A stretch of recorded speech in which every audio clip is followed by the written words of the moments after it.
Hello everyone, a very very good morning to all of you. And फिर से बेटा मेरा आप सभी को एक प्रेम भरा नमस्कार।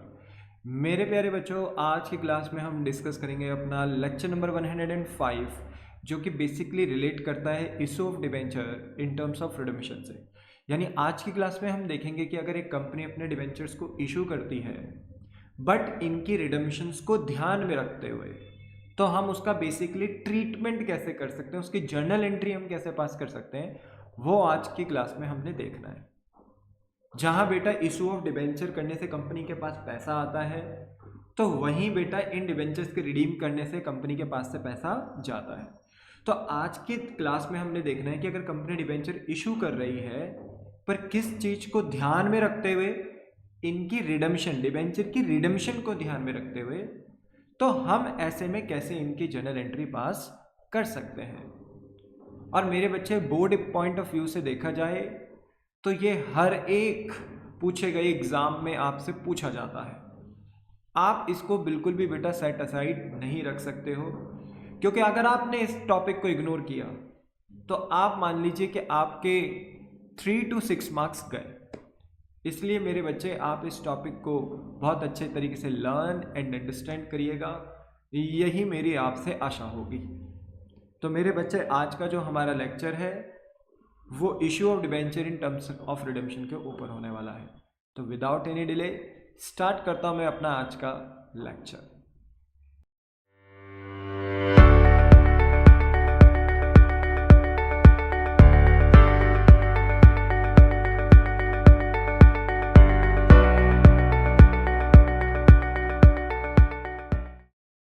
ना एवरीवन बेटा, अगर मैं बात करूं issue of debenture in terms of redemption के ऊपर, तो आप सभी को पता होगा बेटा कि जो डिबेंचर्स होते हैं वो एक तरीके के डेट इंस्ट्रूमेंट्स होते हैं, यानी एक तरीके के लोन होते हैं। तो जब कंपनी डिबेंचर इशू करती है जनता के बीच में, मार्केट में जाके, तो कहीं ना कहीं कंपनी डिबेंचर के फॉर्म में लोन ही ले रही होती है। ठीक है। और ऑब्वियस ही बात है बेटा, चाहे आप लोन बैंक से लो, चाहे आप लोन किसी एनबीएफसी से लो, नॉन बैंकिंग फाइनेंस कंपनी से, या आप लोन डिबेंचर के फॉर्म में जनता से लो, आपको इसकी रीपेमेंट करनी होती है, यानी एक समय के बाद आपको ये पैसा चुकाना भी होता है। तो फॉर एन एग्जाम्पल, कि अगर मान लो कंपनी ने अपना एक डिबेंचर, क्योंकि डिबेंचर एक सिक्योरिटी है, तो मान लो कंपनी ने अपने ये डिबेंचर फेस वैल्यू पे इशू किया। फेस वैल्यू बोले तो जो डिबेंचर की ओरिजिनल वैल्यू होती है, पार वैल्यू भी बोलते हैं बेटे से, face value, par value, nominal value, ये आपको पता है बहुत अच्छे से। ठीक है, ओरिजिनल वैल्यू। तो मान लो एक डिबेंचर 100 रुपए का है, तो कंपनी ने ना अपना एक डिबेंचर 100 रुपए पे ही इशू किया। हालांकि अपना कंपनी डिबेंचर प्रीमियम पे भी इशू कर सकती है, यानी महंगे पे भी इशू कर सकती है, डिस्काउंट पे यानी सस्ते में भी कर सकती है, पर अभी हम थोड़ा सा स्मूथ रखने के लिए ये मानते हैं कि कंपनी अपना डिबेंचर 100 रुपए पे इशू कर रही है, यानी फेस वैल्यू पे इशू कर रही है। और मान लो एक ही डिबेंचर इशू किया है, तो एक डिबेंचर का प्राइस कितना है? 100 रुपए। तो बताओ, कंपनी के पास डिबेंचर इशू करने के बदले कितने रुपए आए होंगे? कंपनी के पास कितने आए होंगे? 100 रुपए आए होंगे। तो कंपनी जब इन्हें रिडीम करेगी, तो सोचो कितना रिडीम करेगी। सर, अगर इन्हीं एक डिबेंचर की रिडम्पशन करी जाए तो इनकी फेस वैल्यू 100 रुपए है, तो सर 100 रुपए के साथ ही इन्हें रिडीम कर देना चाहिए फ्यूचर में जाके। और अगर कभी पे करेंगे तो 100 रुपए इनको वापस रिपे कर देंगे। Yes, you are correct. 100 रुपए लिए तो 100 रुपए दे दिए। बट कभी कभी कंपनी कुछ टर्म्स एंड कंडीशंस ऐसी बनाती है बेटा, जहां पर कंपनी ये कहती है कि हम आपको डिबेंचर इशू तो कर रहे हैं 100 रुपए का, पर जब हम रिडीम करेंगे ना, तो प्रीमियम पे रिडीम करेंगे, यानी हम आपको कुछ एक्स्ट्रा अमाउंट पे करके रिडीम करेंगे। 100 रुपए तो करेंगे जो फेस वैल्यू है, पर उससे ऊपर जाकर हम आपको कुछ एक्स्ट्रा अमाउंट देंगे। फॉर एन एग्जाम्पल, हम 105 रुपए देंगे, तो कंपनी फेस वैल्यू से ऊपर जाकर कितना रिडीम कर रही है बेटा? 5 रुपए रिडीम कर रही है। तो इसी को बोलते हैं कि कंपनी यहाँ पर जो रिडीम कर रही है अपने डिवेंचर को, ये विद प्रीमियम के साथ कर रही है। और ऐसे में बेटा कंपनी को होता है नुकसान, क्योंकि कंपनी ने डिबेंचर इशू करते टाइम 100 रुपए लिए थे, पर रिडीम करते टाइम, वापिस करते टाइम, चुकाते टाइम कंपनी कितना पे कर रही है?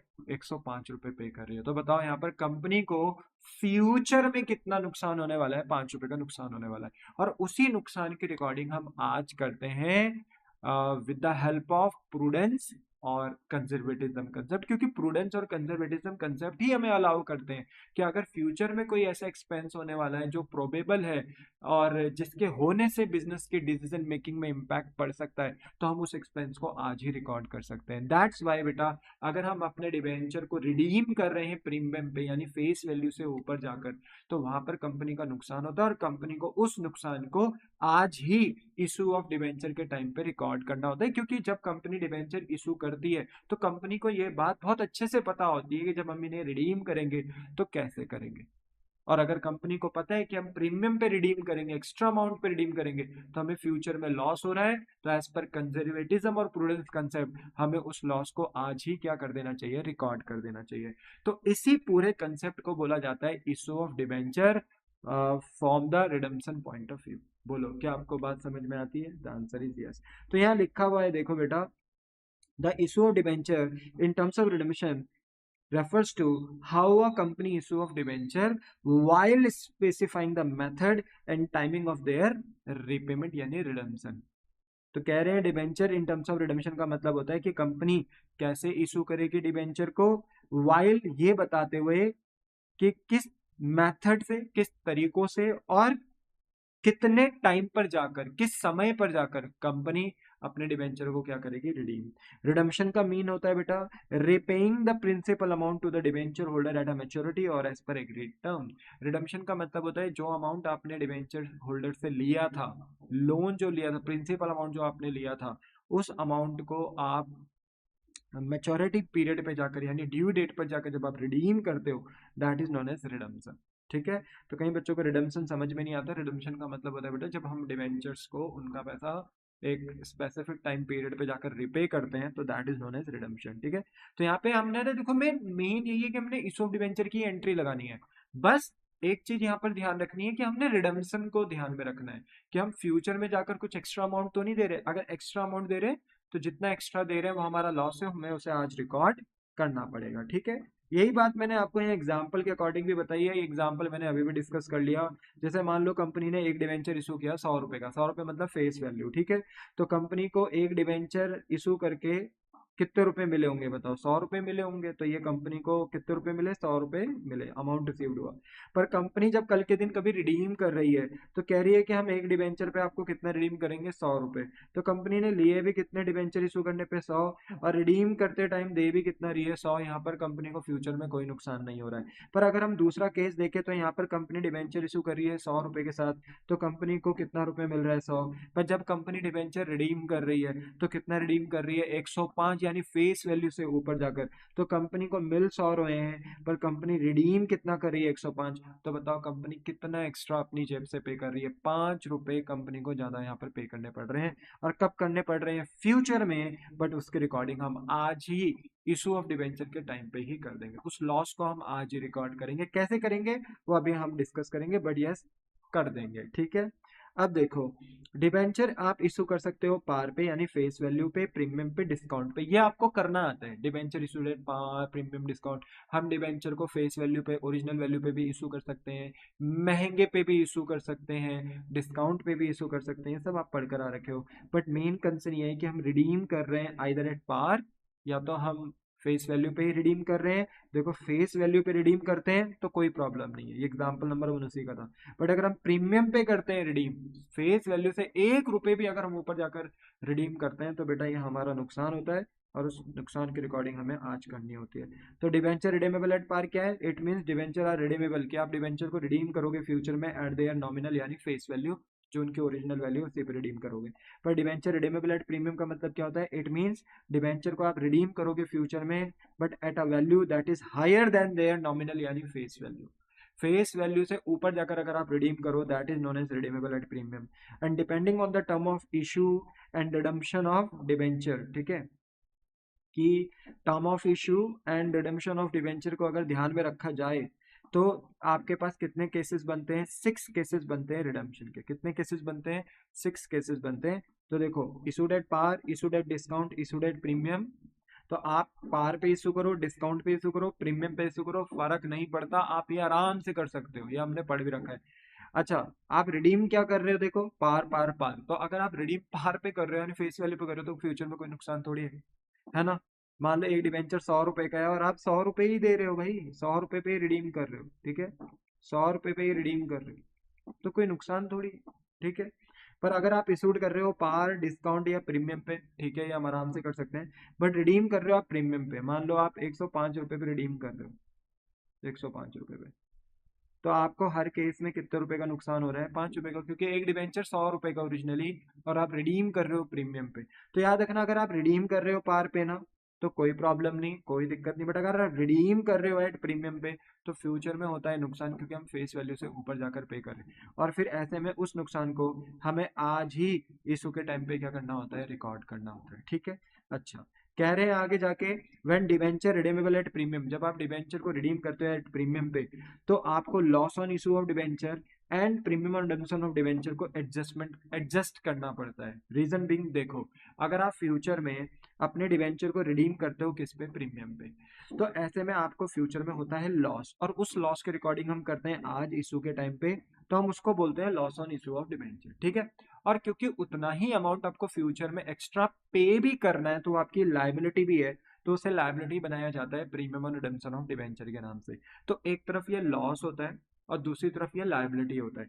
तो लॉस किस नाम से है, फ्यूचर में जो आप एक्स्ट्रा पे कर रहे हो वो है loss on issue of debenture के नाम से, और लाइबिलिटी किस नाम से है, ये premium on redemption of debenture के नाम से। इसे हमें कंसिडर करना होता है और इसकी एडजस्टमेंट करनी होती है वाइल वी इशू डिबेंचर, जब हम अपने डिबेंचर को इशू कर रहे होते हैं। अच्छा, ऐसा क्यों करते हैं, बिकॉज ऑफ प्रूडेंस और कंजर्वेटिज्म बेसिस, क्योंकि हमें प्रूडेंस और कंजर्वेटिज्म बेसिस यानी कंसेप्ट अलाउ करता है कि फ्यूचर में अगर कोई प्रोबेबल एक्सपेंस है जो आपको लगता है होगा ही होगा, तो आप उसकी आज ही रिकॉर्डिंग कर सकते हो, आप उसको आज ही रिकॉर्ड कर सकते हो, ठीक है, बशर्ते उस एक्सपेंस से बिजनेस के डिसीजन मेकिंग पे इम्पैक्ट भी पड़ना चाहिए। ऐसे तो बेटा हम हर साल सैलरी देते हैं, गुड्स परचेज करते हैं, वेज वर्कर को वेजेस देते हैं, रेंट पे करते हैं, इलेक्ट्रिसिटी का बिल पे करते हैं बिजनेस का, हमें पता है इस साल भी किया है तो अगले साल भी करेंगे। ऐसे तो बहुत एक्सपेंसेस होते हैं बिजनेस में जो हमें पता है फ्यूचर में होने होने, क्या हम सबको पहले रिकॉर्ड कर देंगे, नहीं नहीं नहीं, हम उन्हीं एक्सपेंसेस को रिकॉर्ड करते हैं जो प्रोबेबल हो, जिनके होने की गुंजाइश हमें पता है होगा ही होगा, और इनके होने से बिजनेस के डिसीजन मेकिंग में इम्पैक्ट पड़ता है। अब मुझे पता है मैंने गुड्स अगले साल भी खरीदने हैं, मैंने वर्कर को वेजेस अगले साल भी पे करना है, एम्प्लॉय को सैलरी अगले साल भी पे करना है, मैंने अपने बिजनेस का अगर कोई प्रॉपर्टी रेंट पे ले रखा है रेंट भी देना है, तो मुझे पहले से पता है, उसमें मेरे खासा कोई डिसीजन पे कोई फर्क नहीं पड़ेगा, क्योंकि पता है ये तो होना ही है। पर अगर कोई ऐसा एक्सपेंस हो जाए जो मैंने सोचा नहीं है बट वो हो रहा है, और उसके होने से मेरे डिसीजन मेकिंग में चेंजेस आ सकते हैं, तो मैं ऐसे एक्सपेंस को पहले रिकॉर्ड कर सकता हूँ, वो प्रूडेंस और कंजर्वेटिज्म बेसिस बोलता है। अच्छा, एंट्री क्या होगी, देखो मोस्टली ना यहाँ पर लमसम बेसिस पे एंट्री पास होती है। आपको पता है लमसम में हम सारा पैसा एक ही कॉल यानी एप्लीकेशन अलॉटमेंट में मंगाते हैं, और जो पहली कॉल होती है उसमें जो पहली एंट्री होती है वो रिसीव की होती है और नेक्स्ट एंट्री ड्यू की होती है। तो आप ना मेरे बच्चे सबसे पहले रिसीव की एंट्री लगाएंगे, रिसीव की एंट्री सबको लगानी आती है, bank account debit to debenture application allotment, ठीक है। और ये डिवेंचर एप्लीकेशन अलॉटमेंट जो आपका पहले लाइबिलिटी था, ड्यू में हम इस लाइबिलिटी को रिड्यूस करते हैं और इसके बदले हम डिबेंचर होल्डर को लेंडर बनाते हैं, यानी जो भी जनता जिन्होंने भी डिबेंचर में पैसा लगाया है उनको कंपनी सर्टिफिकेट देती है, उनको डिबेंचर होल्डर बनाती है, यानी एक्नॉलेज करती है कि इन्होंने हमारी कंपनी को डेट दिया है, लोन दिया है, और ये हमारे लेंडर है, ठीक है। तो कंपनी डिबेंचर एप्लीकेशन अलॉटमेंट को रिड्यूस करके इनको देती है डिबेंचर। तो जो डिबेंचर एप्लीकेशन अलॉटमेंट हमारे लिए पहले लाइबिलिटी थी, वो लाइबिलिटी रिड्यूस हो जाती है और उसकी जगह पे एक नई लाइबिलिटी क्रिएट होती है जो कि है डिबेंचर। वही बात है, अगर हम अपने डिबेंचर को महंगे पे इशू कर रहे हैं तो कंपनी का फायदा होता है, all incomes are credited security premium. But अगर कंपनी बेटा सस्ते पे यानी डिस्काउंट पे अगर अपने डिबेंचर को इशू करती है तो ये हो जाता है डिबेंचर डिस्काउंट अकाउंट डेबिट, यानी कंपनी का होता है नुकसान and all expenses are debited, ठीक है। तो इशू की एंट्री आपको लगाने आती है, ठीक है, इशू की एंट्री आपको लगानी आती है, इशू की एंट्री आप आराम से लगा सकते हैं। बट अगर आप फ्यूचर में रिडीम कर रहे हो at premium, extra face value से ऊपर जाकर रिडीम कर रहे हो, तो यहाँ पर ना मेरे बच्चे आपको 2 पॉइंट रीइंसर्ट करने पड़ जाते हैं ड्यू में, वो है loss on issue of debenture, ठीक है, और आपको इंसर्ट करना पड़ जाता है premium on redemption of debenture, ठीक है। जितना भी आप एक्स्ट्रा दे रहे हो फ्यूचर में फेस वैल्यू से ऊपर जाकर, आपको उसे पहले तो लॉस दिखाना पड़ता है और फिर उसको premium on redemption of debenture के नाम से लायबिलिटी भी दिखाना होता है, क्योंकि एक्सपेंस है loss on issue of debenture, future का लॉस आप आज रिकॉर्ड कर रहे हो तो ऑल एक्सपेंसेस आर डेबिटेड, और कल के दिन आपने ये पे भी करना है तो आपकी लायबिलिटी भी है, तो all liabilities are credited, but liability का नाम क्या होता है, premium on redemption of debenture. बोलो क्लियर हो गई बात? बस अगर मान लो फ्यूचर में कोई नुकसान नहीं हो रहा है, आपको फेस वैल्यू तक ही रिडीम कर रहे हो, तो आप फिर ये दो एंट्रीज इंसर्ट नहीं करोगे।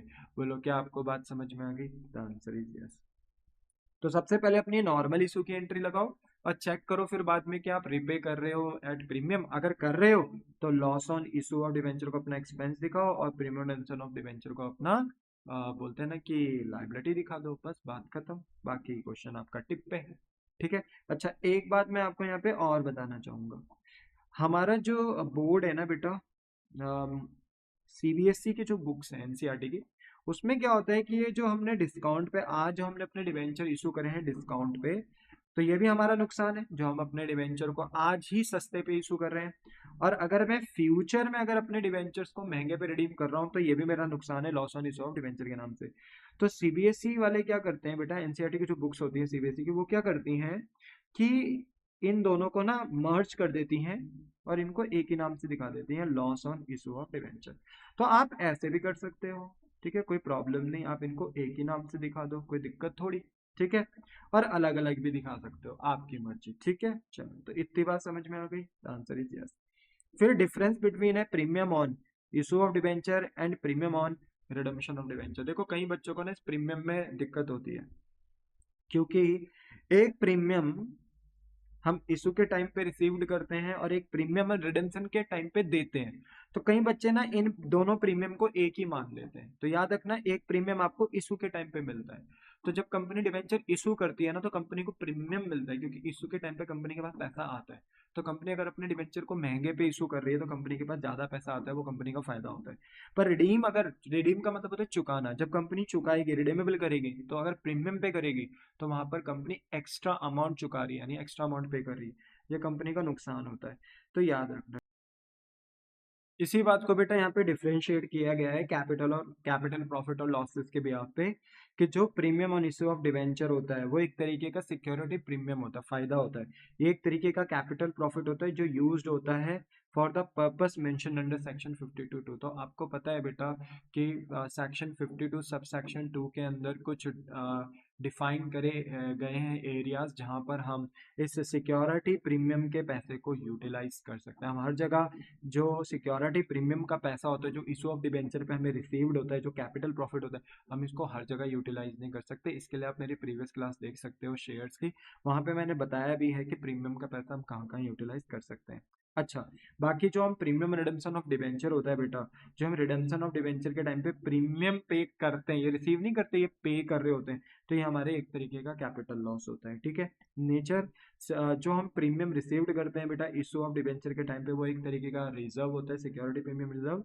बट प्रीमियम और रिडम्पशन ऑफ डिबेंचर जो हम प्रीमियम पे करेंगे फ्यूचर में जाके रिडम्पशन ऑफ डिबेंचर के टाइम पे, वो हमारे लिए लायबिलिटी होता है। कैश फ्लो इन्वॉल्व, अब बात करें कैश फ्लो की, तो बेटा कैश फ्लो का मतलब पैसा आना जाना। तो ऑब्वियस सी बात है premium on issue of debenture, अगर हम डिबेंचर इशू कर रहे हैं और प्रीमियम चार्ज कर रहे हैं तो वहां पर हमारे पास कोई आउटफ्लो ऑफ कैश नहीं होता, ठीक है। It does not involve any outflow of cash. In fact inflow होता है, पैसा आता है पर आउटफ्लो नहीं होता। जबकि प्रीमियम अगर हम पे करते हैं रिडम्पशन ऑफ डिवेंचर पे, तो वहां पर हम एक्स्ट्रा अमाउंट पे कर रहे होते हैं, प्रीमियम पे कर रहे होते हैं रिडम्पशन के टाइम पे। तो यहाँ पर बेटा क्या होता है कि it is paid when the debenture are redeem, तो यहाँ पर कैश आउटफ्लो होता है क्योंकि हम यहाँ पर पेड करते हैं। डिस्क्लोजर इन बैलेंस शीट, बात करें जो premium on issue of debenture है वो सिक्योरिटी प्रीमियम होता है, और सिक्योरिटी प्रीमियम का जो हेड होता है वो होता है रिजर्व एंड सरप्लस। तो सब हेड है रिजर्व एंड सरप्लस, बाकी मेजर हेड क्या है, रिजर्व एंड सरप्लस किसके अंदर आते हैं, शेयर होल्डर फंड के अंदर, ठीक है। अब बात करें, आपने जब शेयर चैप्टर पढ़ा होगा तो बेटा मैंने आपको बैलेंस शीट वहां पे समझाई भी थी। तो शेयर होल्डर फंड के अंदर दो पॉइंट आते हैं, शेयर कैपिटल और रिजर्व एंड सरप्लस, याद है ना। तो इसलिए जो फायदा है ना प्रीमियम और इशू ऑफ डिवेंचर वो जाता है सिक्योरिटी प्रीमियम रिजर्व के अकॉर्डिंग रिजर्व एंड सरप्लस में, सब हेड हो गया। और इसका major head reserve and surplus किस में आता है, शेयर होल्डर फंड यानी मेजर हेड में। बात करें प्रीमियम रिडेम्पशन ऑफ डिवेंचर, तो इसका जो सब हेड है वो है other long term liability, because ये आपको फ्यूचर में पे करना है, तो it's your liability and long term liability है। तो ये अदर लॉन्ग टर्म लाइबिलिटी में जाएगा सब हेड, ठीक है। और अदर लॉन्ग टर्म लाइबिलिटी किसके अंदर आता है? Non current liability. बेटा नॉन करंट लाइबिलिटी के अंदर ना चार तरीके की लाइबिलिटीज होती हैं। पहली होती है लॉन्ग टर्म बोरोइंग, ठीक है, लॉन्ग टर्म बोरोइंग, ठीक है, ठीक है। दूसरा होता है आपके पास deferred tax liability, DTL short में से कहते हैं। थर्ड होता है अदर नॉन करंट लायबिलिटी, ठीक है, या अदर लॉन्ग टर्म लायबिलिटी आप कह सकते हो। एंड फोर्थ होता है लॉन्ग टर्म प्रोविजन, ठीक है। तो जो आप ये प्रीमियम पेड करोगे ऑन रिडम्पशन ऑफ डिबेंचर आज से 5 10 15 साल बाद, तो ये लॉन्ग टर्म बोरोइंग तो नहीं है, ना डीटीएल है, ना ये कोई प्रोविजन है, तो ये है अदर नॉन करंट लायबिलिटी, यानी ठीक है other long term liability. But इसका जो मेन हेड है, मेजर हेड है, वो क्या है? Non current liability, non current liability के अंदर आता है, ठीक है। तो इस तरीके से आप इसका डिफ्रेंशिएट कर सकते हो, तो आपको ये पता होना चाहिए, ठीक है। तो सर क्यों ना हम इसके क्वेश्चंस करें? तो यस बेटा, देखो इसके ये क्वेश्चंस हैं, इनके क्वेश्चंस को करते हैं और अपने कंसेप्ट को और क्लियर करते हैं, ठीक है। देखो बेटा, सबसे पहले मैं बात करूँ क्वेश्चन की, तो क्वेश्चन ने कहा है give general entry for the following, आपको जनरल एंट्री पास करनी है।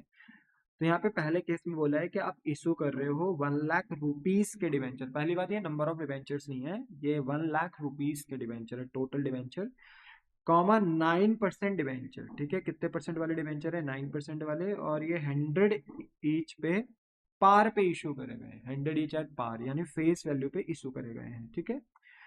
तो पहले तो आप इतनी एंट्री लगा दो पार की, ठीक है। आगे हमें पता है रिडीमेबल एट पार है, यानी हम रिडीम फेस वैल्यू पे ही कर रहे हैं फ्यूचर में हमें कोई नुकसान नहीं हो रहा, बट फिर भी आप पहले इशू की एंट्री लगा दो। तो क्या आपको इशू की एंट्री आती है? हाँ सर आती है। तो देखो मैं फॉर्मेट तो नहीं बना रहा जर्नल का, बाकी आपको हर एक एंट्री, अगर आप सिंगल एंट्री भी पास कर रहे हो ना बेटा क्लास 12th में, आपको फॉर्मेट बनाना है, बिना फॉर्मेट के एंट्री पास नहीं करनी, फॉर्मेट बनाना है, टीचर पे एक अच्छा इंप्रेशन पड़ता है, ठीक है। अच्छा, तो पहला अगर मैं आंसर सॉल्व करूं, ठीक है, तो यहाँ पर मैं क्या एंट्री पास करूंगा? देखो यहाँ पे ना सारा का सारा पैसा कहाँ आ रहा है? एप्लीकेशन एंड अलॉटमेंट में, क्योंकि यहाँ पे इंस्टॉलमेंट तो है नहीं कि कुछ एप्लीकेशन कुछ अलॉटमेंट कुछ फर्स्ट कॉल, सिंगल शॉट में पैसा आता है, तो एप्लीकेशन अलॉटमेंट। बताओ किस पे इशू कर रहे हो? सर हमने इसे पार पे इशू कर रहे हैं, लिखा है ना एट पार, ठीक है। तो पार पे इशू कर रहे हैं, तो हर एक हमारा डिवेंचर का फेस वैल्यू कितना है, पार वैल्यू कितना है? 100 रुपये। बताइए सबसे पहले एंट्री हम किसके लगाएंगे? सबसे पहली एंट्री हम यहाँ लगाएंगे, फर्स्ट एंट्री हम यहाँ पे लगाएंगे रिसीव की, ठीक है। पहली कॉल है, पहली कॉल में सबसे पहले एंट्री रिसीव की होगी। क्या एंट्री पास करेंगे बेटा हम यहाँ पे एंट्री पास करेंगे बैंक अकाउंट डेबिट, ठीक है, बैंक अकाउंट डेबिट टू कितने परसेंट वाले डिवेंचर है? 9% वाले डिवेंचर है, ठीक है, to 9% debenture application and allotment. Okay, clear है? अच्छा हाँ जी सर। अब ये बताओ क्या मैंने आपको नंबर ऑफ डिवेंचर्स दिए हैं? नहीं, वैसे जरूरत नहीं है, 1 लाख है पार वैल्यू पे आप कर सकते हो, बट फिर भी अगर आप यहाँ पे नंबर ऑफ डिवेंचर निकालना चाहो तो निकाल सकते हो कि अगर आपके पास टोटल कितने रुपए के डिवेंचर हैं? 1 लाख रुपए के डिवेंचर हैं, और हर एक डिवेंचर की फेस वैल्यू कितनी है? 100। तो आप ना इन टोटल डिवेंचर्स को जो अमाउंट में दिए हैं, इनको इन्हीं की फेस वैल्यू से अगर आप डिवाइड कर दो, तो you will get number of debentures. तो मेरे पास आ गए 1000 डिवेंचर्स, ठीक है, ये मेरे 1000 डिवेंचर्स आ गए। तो अगर मैं देखूं तो 1000 डिवेंचर्स मैंने इशू किए हैं, और हर एक डिवेंचर का ओरिजिनल प्राइस जो है वो है 100। तो मैं 100 से मल्टीप्लाई कराऊंगा बेटा इसको तो ये कितना आता है? 1 लाख, ठीक है। ये रिसीव की एंट्री हो गई, तो देखो इसमें कोई प्रॉब्लम तो हुई नहीं, ठीक है। बाकी नरेशन आप कर सकते हो इसकी, बीइंग, ठीक है, being 9% debenture application and allotment money receive, ठीक है, ये इसकी नरेशन हो गई। अच्छा, दूसरी एंट्री बताइए किसकी लगेगी? Second entry. सेकंड एंट्री आप लगाएंगे बेटा ड्यू की, ठीक है, ड्यू की एंट्री लगाएंगे। अच्छा, ड्यू की एंट्री में क्या होता है कि ये जो डिवेंचर एप्लीकेशन अलॉटमेंट है जो क्रेडिट हुआ था, अब हम इसको डेबिट करते हैं। तो 9% debenture application and allotment account debit, ठीक है। और क्योंकि हमने पार पे ही किया है ना, तो हम यहाँ पर इसके बदले अपने जितने भी पब्लिक हैं जिन्होंने भी डिवेंचर में पैसा लगाया है इनको हम बना देंगे डिवेंचर होल्डर। ठीक है, तो इनको हम देंगे डिवेंचर अपनी कंपनी के, तभी तो डिवेंचर होल्डर बनेंगे। तो कंपनी इनको लेंडर बना देगी, क्या देके, डिवेंचर देके, तो टू 9% डिवेंचर अकाउंट। तो जो कंपनी के लिए 9% डिवेंचर एप्लीकेशन अलॉटमेंट लाइबिलिटी था, अब वो लाइबिलिटी नहीं है, उसकी जगह पे अब कौन लाइबिलिटी है, 9% डिवेंचर। ठीक है, अच्छा देखो एप्लीकेशन अलॉटमेंट कितने से डेबिट होगा, 1 लाख। अब हम लैंडरशिप कितने से देंगे, देखो लैंडरशिप देना इस बात पे निर्भर होता है कि हमारे पास कितने डिवेंचर हैं, 1000, और हर एक डिवेंचर की फेस वैल्यू कितनी है, 100। याद रखना लैंडरशिप जो दी जाती है, जो हम लेंडर बनाते हैं, जो डिवेंचर देते हैं, वो फेस वैल्यू के साथ ही देते हैं, जो इनकी ओरिजिनल वैल्यू होती है, 1 lakh.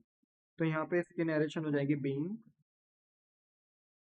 9% debenture application and allotment money D. ठीक है, तो देखो ये एंट्री हो गई, देखो इतना सिंपल है, ये हमारी पहली एंट्री होगी। देखो इसमें तो सच ऐसी कोई प्रॉब्लम थी नहीं। दूसरा हमारा केस है issue of ₹1 lakh, 9% debenture of ₹100 each at a premium of 5% but redeemable at par. तो पहले आप इशू तक की एंट्री लगा सकते हो, यहाँ तक। ठीक है, यहाँ तक की एंट्री, यहाँ तक तो इशू की है। तो आप यहाँ पे डिवेंचर इशू कर रहे हो, फेस वैल्यू 100 ईच की है, बट आप प्रीमियम पे इशू कर रहे हो। कितना प्रीमियम है, 5%। तो बताओ ये प्रीमियम पे जो मैं इशू कर रहा हूँ, ये कंपनी के लिए नुकसान है कि फायदा है? सर ये तो फायदा है, क्योंकि हम इशू के टाइम पे प्रीमियम चार्ज कर रहे हैं, तो कंपनी को ये पैसा एक्स्ट्रा मिलेगा। तो 5% को अगर रुपीज में कन्वर्ट करना है तो किस पे लगाना है, फेस वैल्यू पे। तो 100 रुपये का 5% अगर आप निकालते हो ना, तो ये कितना रुपए निकल कर आएगा, 5 रुपए, यानी 5 रुपए प्रीमियम है। ठीक है, तो अब देखो सेम अगर मैं दूसरी एंट्री पास करूं, सेकंड वन, तो सेकंड में भी हम सारा पैसा कहाँ मंगा रहे हैं, एप्लीकेशन है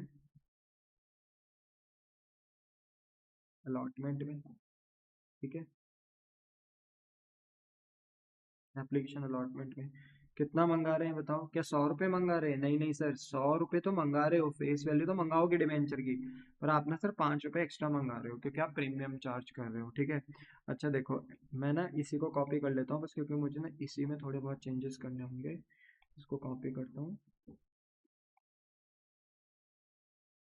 इसको यहाँ पे पेस्ट कर देता हूँ। ठीक है, ठीक है, अच्छा बताओ इशू की एंट्री क्या होगी। ठीक है, इशू की एंट्री क्या होगी, देखो इशू की एंट्री सेम होगी, bank account debit to 9% debenture application allotment. बस अमाउंट चेंज हो जाएगा मेरे बच्चे, क्योंकि यहाँ पर ना हम जब रिसीव करेंगे सबसे पहले 1000 शेयर पे, देखो यहाँ पे भी 1000 ही शेयर होंगे ना, क्योंकि यहाँ पे भी 1 लाख डिवेंचर हैं, 1 लाख रुपए के, फेस वैल्यू कितनी है, 100 डिवाइड कराओगे तो 1000 ही डिवेंचर आएंगे। तो 1000 डिवेंचर्स हैं, पर कंपनी को यहाँ 105 रुपये मिलेंगे, 5 रुपये प्रीमियम भी मिलेगा, तो टोटल कितने मिलेंगे कंपनी को यहाँ पे, 1,05,000 रुपये। तो ये आपने यहाँ पर पास कर दिया।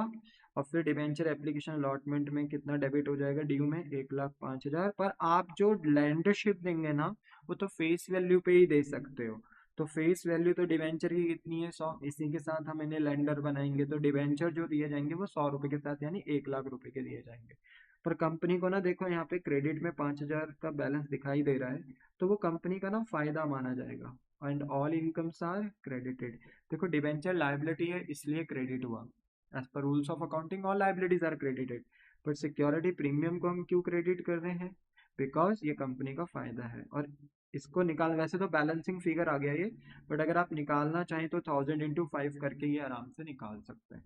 बोलो कोई प्रॉब्लम तो नहीं, ठीक है चलो ये भी क्लियर हो गया।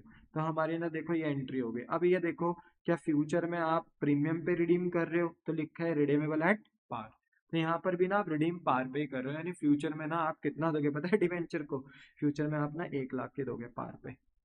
तो फ्यूचर में अगर मैं 1 लाख के बदले इन्हें 1 लाख ही दे रहा हूँ, पर सर आपको तो 1,05,000 मिले थे, बेटा 5,000 ना हमें प्रीमियम के मिले थे, रेपुटेशन के। डिबेंचर के हमें 1 लाख ही मिले हैं, जिसमें 5,000 रेपुटेशन के, तो टोटल 1,500 मिले थे। पर डिबेंचर के कितने मिले हैं हमें, 1 लाख, और हम रिडीम भी कितना करेंगे फ्यूचर में, 1 लाख पार पे।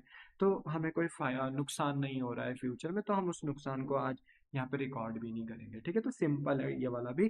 थर्ड वाला देखा जाए तो थर्ड वाला किसका केस है, थर्ड वाला डिस्काउंट का केस है। ठीक है, लिखा है कि डिबेंचर इशू कर रहे हैं वही सेम 1 लाख रुपए के 9% वाले 100 ईच, बट इस दफा डिस्काउंट पे इशू कर रहे हैं। तो देखो अगर आप डिस्काउंट पे इशू कर रहे हो, रिपेबल एट पार, रिपेबल वाला छोड़ दो, अभी रिडेम्पशन छोड़ दो, इशू की तो एंट्री लगा सकते हो ना आप।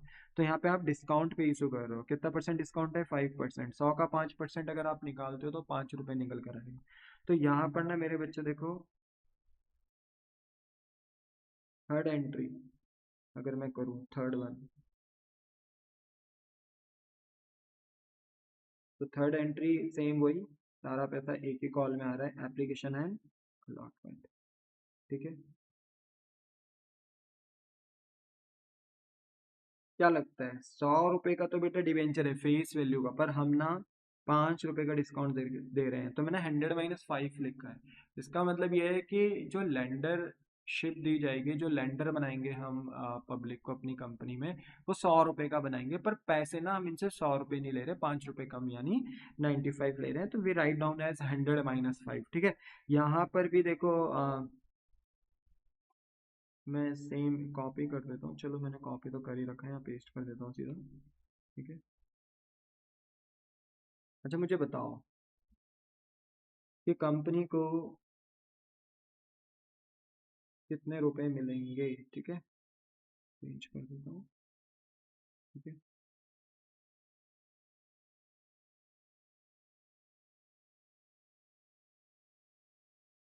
ठीक है, हाँ देखो, मुझे बताओ कंपनी को सबसे पहले पैसे रिसीव होंगे, कितने रिसीव होंगे? 100 की 95 सर, 95 क्योंकि 5 रुपए कम पे यानी डिस्काउंट पे इशू कर रहे हो, तो 100 × 95 करोगे तो कितना आएगा? ओ सॉरी, 1000 × 95 करोगे तो कितना आएगा? 95,000।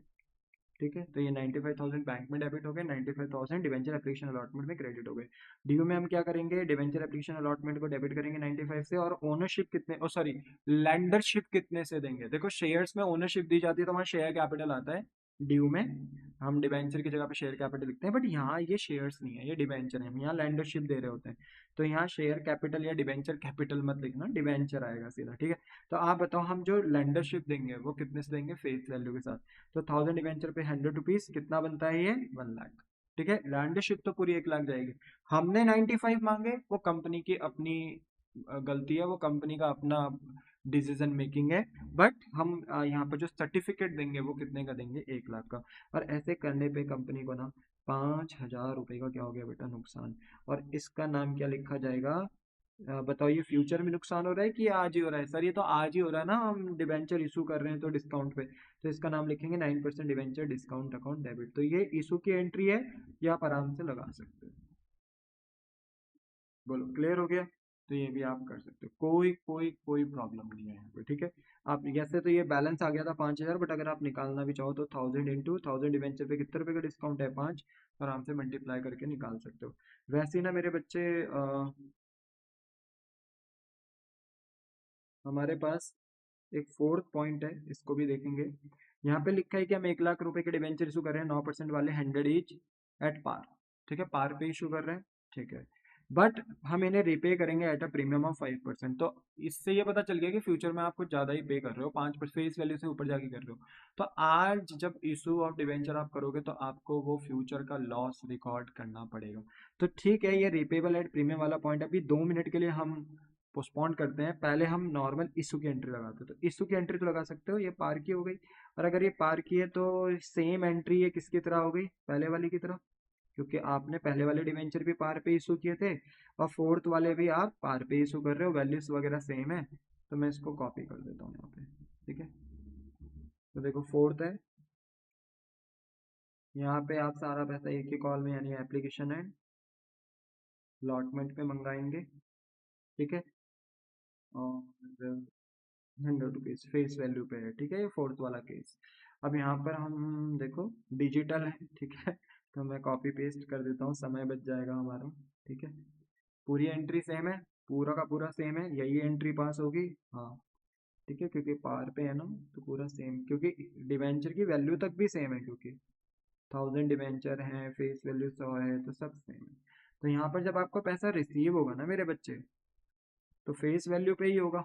ठीक है, तो पहले रिसीव की entry, bank account debit to debenture application allotment 1 lakh 1 lakh, और फिर इसी डिवेंचर एप्लीकेशन अलॉटमेंट को डेबिट करके आप ओनरशिप लैंडरशिप दे दोगे डिवेंचर्स वालों को तो लेंडरशिप दोगे तो बिजनेस के लिए लायबिलिटी इंक्रीज होगी, 9% डिवेंचर से आपने लेंडरशिप प्रोवाइड कर दी। और लेंडरशिप जो हम देते हैं, मैं बार बार कह रहा हूँ, फेस वैल्यू से देते हैं, तो हमने फेस वैल्यू से दे दी। ये बिल्कुल इशू की एंट्री हमारी लग चुकी है। बट हमने देखा कि फ्यूचर में हम रीपे कर रहे हैं एट अ प्रीमियम ऑफ 5%, यानी 5% हम ज्यादा रीपे कर रहे हैं। तो 5% किस पे अप्लाई होगा? वही फेस वैल्यू पे। तो 100 रुपए का अगर मैं 5% निकालता हूँ तो ये 5 रुपए निकल कर आता है, यानी कंपनी फ्यूचर में 5 रुपए ज्यादा देने वाली है। तो कंपनी क्या करेगी? आज ही ना बेटा, आज ही इसको अपना लॉस दिखाएगी, और इसको लिखा जाएगा loss on issue of debenture. ठीक है, तो ड्यू में आपको अपना लॉस दिखाना पड़ेगा कि फ्यूचर में आपको एक लॉस हो रहा है। ठीक है, कितने का लॉस हो रहा है? 1000 डिवेंचर पे आप फ्यूचर में 5%, यानी 5 रुपए, 100 रुपए का 5% कितना आया था? 5 रुपए। 5 रुपए आप फ्यूचर में ज्यादा देने वाले हो, तो एज पर प्रूडेंस कंसेप्ट आज आप उसको अपना एक्सपेंस दिखा दोगे, और मीन वाइल आप इसको अपनी लाइबिलिटी भी दिखाओगे। और लाइबिलिटी किस नाम से दिखाएंगे? To premium on redemption of debenture. तो क्या आपको बात समझ में आ रही है? इजी है ना? देखो, और कितने से लाइबिलिटी दिखाओगे? जितने से लॉस दिखाया उतने से सेम अमाउंट से लाइबिलिटी। तो बस ये दो पॉइंट ही तो इंसर्ट हो जाते हैं अगर फ्यूचर में आप प्रीमियम पे रिडीम करते हो। बाकी नॉर्मल इशू की एंट्री लगाओ पहले, और बस ये देखो फ्यूचर में रिडीम पे, जब आप फ्यूचर में रिडीम कर रहे हो तो ज्यादा पे तो नहीं कर रहे। अगर कर रहे हो तो ये दो जो पॉइंट्स है आप इंसर्ट कर दो ड्यू में, एक तरफ लॉस दिखाओ उसको, एक तरफ अपनी लाइबिलिटी दिखा दो, पॉइंट खत्म हो गया। क्लियर हो गया? बोलो हाँ जी, हाँ जी सर, क्लियर हो गया। इसके बाद अगर मैं नेक्स्ट एंट्री करना चाहूँ, तो हमारा नेक्स्ट पॉइंट है, फोर्थ हो गया ना हमारे पास, तो फिफ्थ केस हमारे पास है कि वही सेम 1 लाख रुपए के डिवेंचर आप इशू कर रहे हो, 9% वाले डिवेंचर 100 ईच के डिस्काउंट पे कर रहे हो। अब ये डिस्काउंट वाला केस है, तो मैं एक काम करता हूँ, डिस्काउंट वाला कॉपी कर लेता हूँ, क्योंकि हमने डिस्काउंट वाला ना केस ऑलरेडी किया हुआ है। तो ये डिस्काउंट वाला केस मैं उठा लेता हूँ। ठीक है, इसे कॉपी करता हूँ। ठीक है, तो मैं यहाँ पे इसे पेस्ट कर देता हूँ। ठीक है,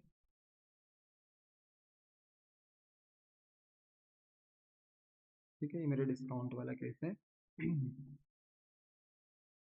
ठीक है, तो देखो, अगर आप अपने डिवेंचर्स को ना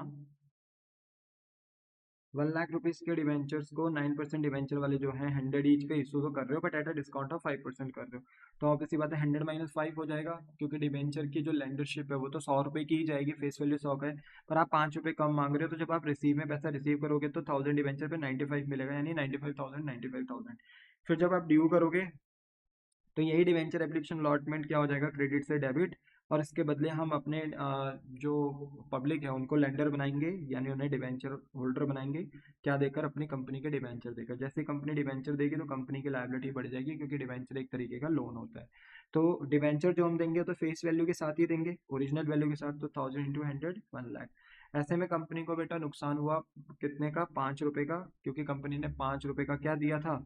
डिस्काउंट दिया था। लिखा भी है ना, कंपनी अपने डिवेंचर को इशू कर रही है एट अ डिस्काउंट ऑफ 5%। तो 1000 × 5 करके कंपनी का 9% डिवेंचर डिस्काउंट से नुकसान हो गया, एक्सपेंस हो गया, and all expenses are debited. तो ये नॉर्मल इशू की एंट्री है, ये आप कर सकते हो। पर क्वेश्चन ने कहा जब आप रिडीम कर रहे हो ना, 5% एक्स्ट्रा पे रिडीम कर रहे हो, तो 5% वही फेस वैल्यू पे लगेगा। 100 का 5%, 5 रुपए। आप 5 रुपए ज्यादा दे रहे हो फ्यूचर में रिडम्पशन के टाइम पे, तो आपको करना कुछ नहीं है, बस वो दो पॉइंट्स री इंसर्ट कर देना है आपको यहाँ पे। बहुत इजी है बेटा, ये बहुत ज़्यादा इजी है, बस आपको अच्छे से देखना है, अच्छे से देखोगे तो हो जाएगा। Loss on issue of debenture, जो फ्यूचर में नुकसान हो रहा है, loss on issue of debenture account debit. 1000 debenture पे कितने का नुकसान? 5 रुपए का। फ्यूचर में नुकसान हो रहा है 5 रुपए का। तो आज आप उसे रिकॉर्ड कर रहे हो इशू के टाइम पे, तो आपने इसका एक्सपेंस दिखा दिया। और सेम ये फ्यूचर में देना भी है, तो ये आपकी लाइबिलिटी भी है, तो इसे लाइबिलिटी दिखाया जाएगा किस नाम से? To premium on redemption of debenture के नाम से।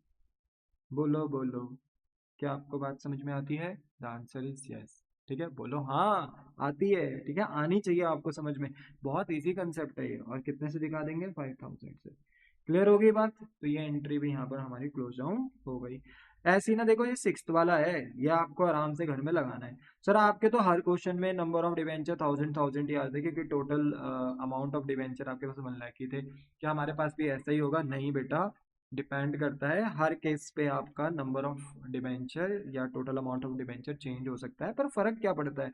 अगर मैं दूसरे केस पे 2 लाख रुपए के डिवेंचर देता, तो आप इसे फेस वैल्यू से डिवाइड करते, 2 लाख रुपए के डिबेंचर हैं, फेस वैल्यू से डिवाइड करते तो आपको नंबर ऑफ डिबेंचर पता चल जाते, 2000 डिबेंचर, फिर उस हिसाब से 2000 डिबेंचर के हिसाब से एंट्री लगाते। तो कोई दिक्कत थोड़ी है। और अगर मैं ऑलरेडी आपको नंबर ऑफ डिबेंचर दे दूं तो मजे मजे आ गए, तब तो कोई प्रॉब्लम ही नहीं।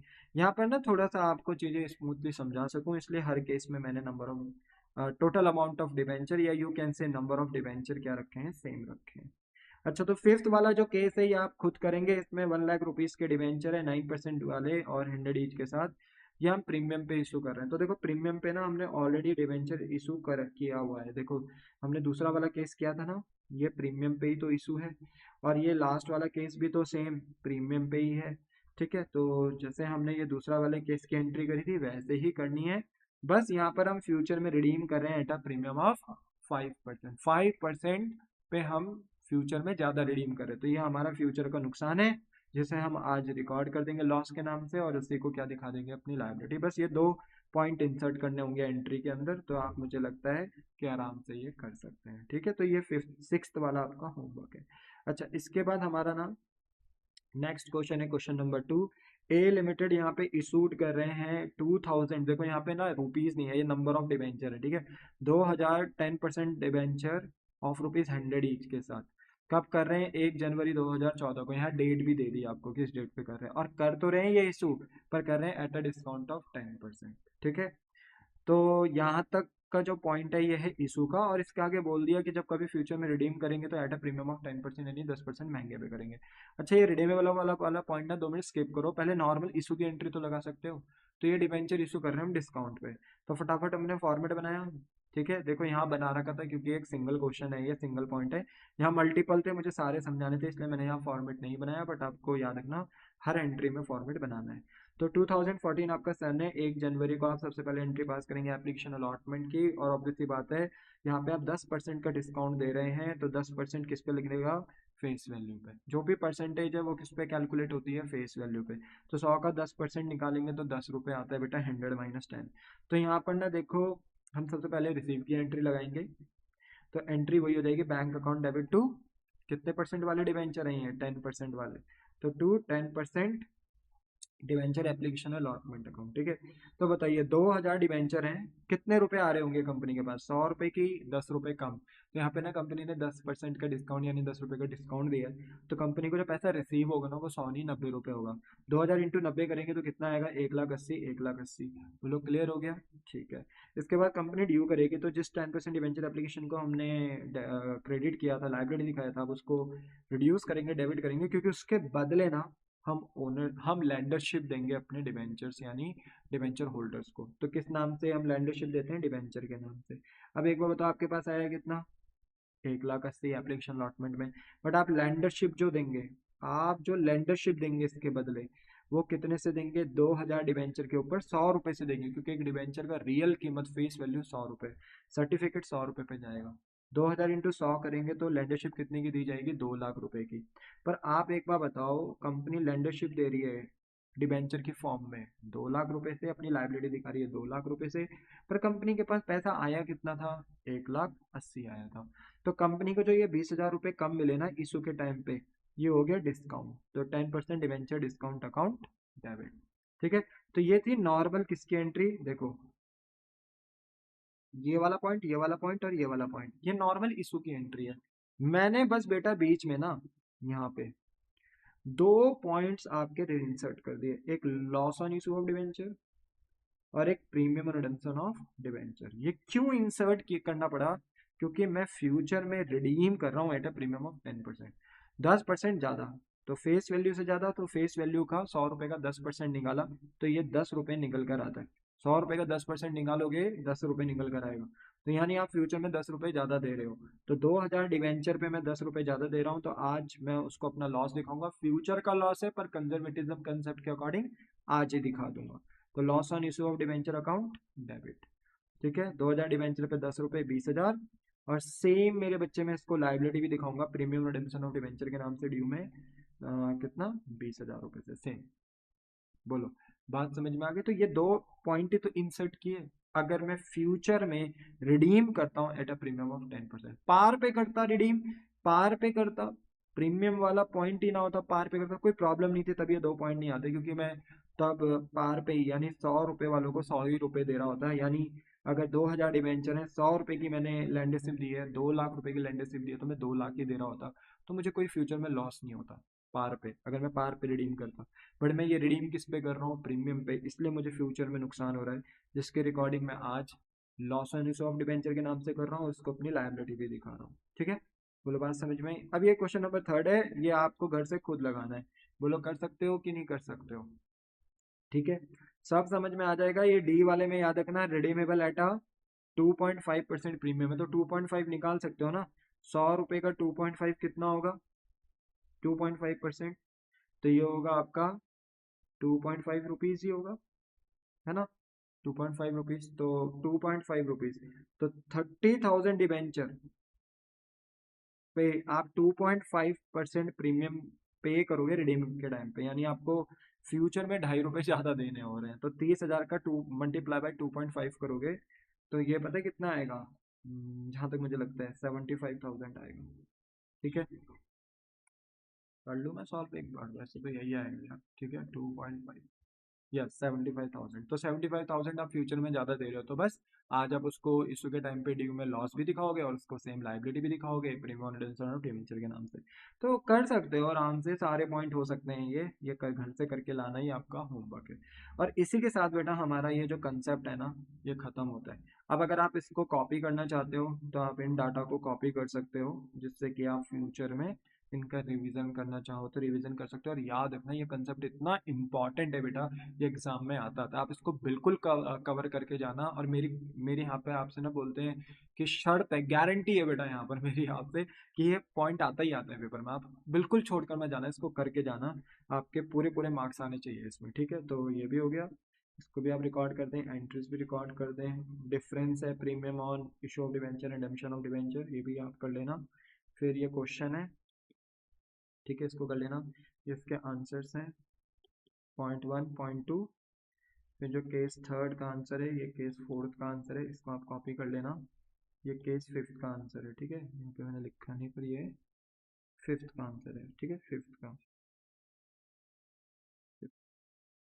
फिर इसके बाद 6th मैंने याद रखो, इसका 6th होमवर्क दिया है आपको। ठीक है, इसका 6th होमवर्क से करना है। क्वेश्चन नंबर 2, ये होमवर्क में होमवर्क से सॉरी, ये तो मैंने करा दिया आपको, तो ये तो हो गया खत्म, कॉपी कर लेना बस। क्वेश्चन नंबर 3 ये होमवर्क में, फिर होमवर्क से करना। ठीक है, प्रैक्टिस करना, जज करना, कर पा रहे हो कि नहीं कर पा रहे हो। कोई डाउट है तो वीडियो के कमेंट सेक्शन में अपने डाउट भी आप ले सकते हो। तो इसी के साथ बेटा मैं अपनी आज की क्लास करता हूँ फिनिश, मिलूंगा आपको अपने नेक्स्ट लेक्चर में। और हो सके तो इस वीडियो को ज़्यादा से ज़्यादा लाइक शेयर एंड सब्सक्राइब करें अपने क्लासमेट्स के बीच में, अपने फ्रेंड्स के बीच में, अगर आपको लगता है कि मेरी पढ़ाई हुई चीज़ें आपको समझ में आती हैं तो। मिलता हूँ आपको नेक्स्ट लेक्चर में। टाटा बाय बाय, सही होना रहा मेरे बच्चों।